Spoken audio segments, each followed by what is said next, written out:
Hi guys, I'm here to talk to you about a film by a young playwright named Corey Finley, who is a prodigy and only 28 years old, has produced this masterpiece called Thoroughbreds, one of my favorite films of the year so far. I don't have any feelings, ever. And that doesn't necessarily make me a bad person. It just means I have to work a little harder to be good. I'm sending you to boarding school. After that, you're off my payroll. It's amazing, and it made me completely jealous and reminded me a lot of Steven Spielberg's Duel, especially with the care he takes to move the camera around like a shark and to always keep it interesting. He frames shots wonderfully and communicates information in an exquisite way, which is interesting considering this script was originally supposed to be a play. It was read by a few producers who thought, man, this would make a really excellent movie, and they were 100% right. And so young Corey was thrust into the director's chair and made it an incredibly inspiring and cinematic film. With the aid of the cinematographer from the Iranian California co-production A Girl Walks Home Alone at Night, the vampire film shot in black and white, which was also really beautiful, especially for some certain sequences of partying in which our main character, as I remember, takes psychedelic drugs as a little bit of a trip out sequence. Also, many scenes in which characters go into basements or different enclaves in the city were really wonderful, and this film has a similar vibe, even though it's in beautiful, exquisite color. There's a song I really like by a singer named Lorde, fairly popular, and it's called Tennis Court. And it's sort of an ominous, interesting, like, come at me song. And it calls to mind the idea of characters that were sort of made famous by Bret Easton Ellis in his books Less Than Zero or, Rules of Attraction. We have these sort of bitchy, cliquey, teen to early 20s characters who've grown up in the lap of luxury who sort of descend into madness, chaos, drugs, and violence out of boredom. And the idea of calling somebody out and saying, yeah, meet me down in the tennis court, talk it up, rather than obviously meet me on the street or in the alleyway, meet me in the tennis court of the country club, I think is really funny and sort of ironic and cute and cool, and I like it. And this film is sort of the personification of that mentality, of that idea of people growing up in the lap of luxury and privilege and the sort of idleness of the rich, bringing forth ideas of destruction, mayhem, and violence and retribution to people who might not entirely deserve that retribution.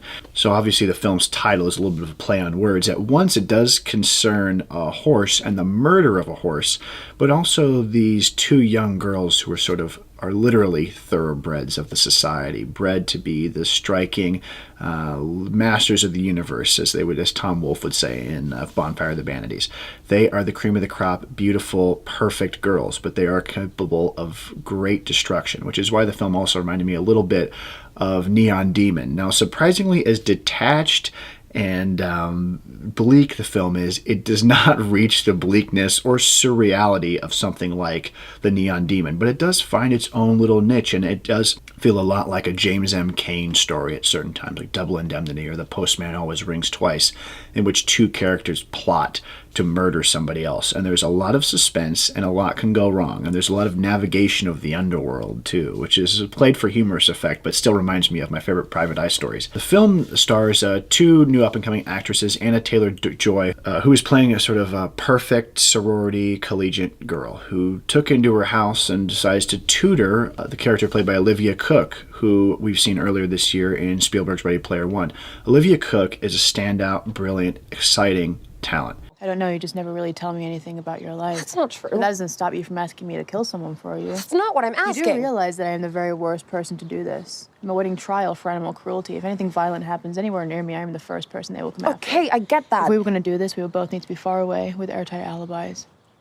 She plays this role of a psychopath who claims she can't feel anything and has just deadened emotions to a T. She's hilarious, and she brings a lot of joy into the film as this sort of detached Spock-like character. She has a wonderful way of delivering her lines, in which she never does it monotone. She's never monotone in the way that a lesser actress might have been, but she's wonderfully engaging, and I thought a worthy addition to the sort of panoply of famous cinematic psychopaths up there with Hannibal Lecter or Norman Bates. I thought she was just excellent.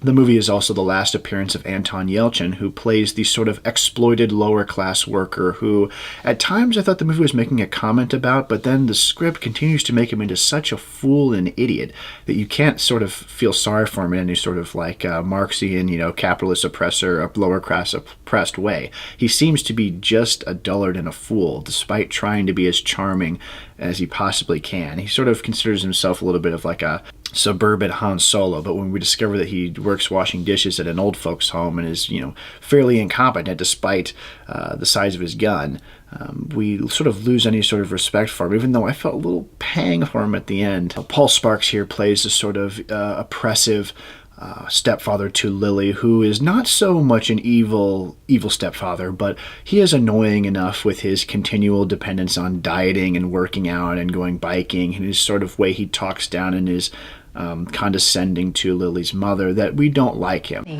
You can't go in looking like that. I'm fine. Let me just... I'm not gonna have to stand here all day like a robot repeating myself. I'm fine, I'm fine, I'm fine, I'm fine. Olivia Cooke sort of plays the Fred McMurray role, even though she is sort of the detached Barbara Stanwyck character who is sort of more of a lust for murder than Murray.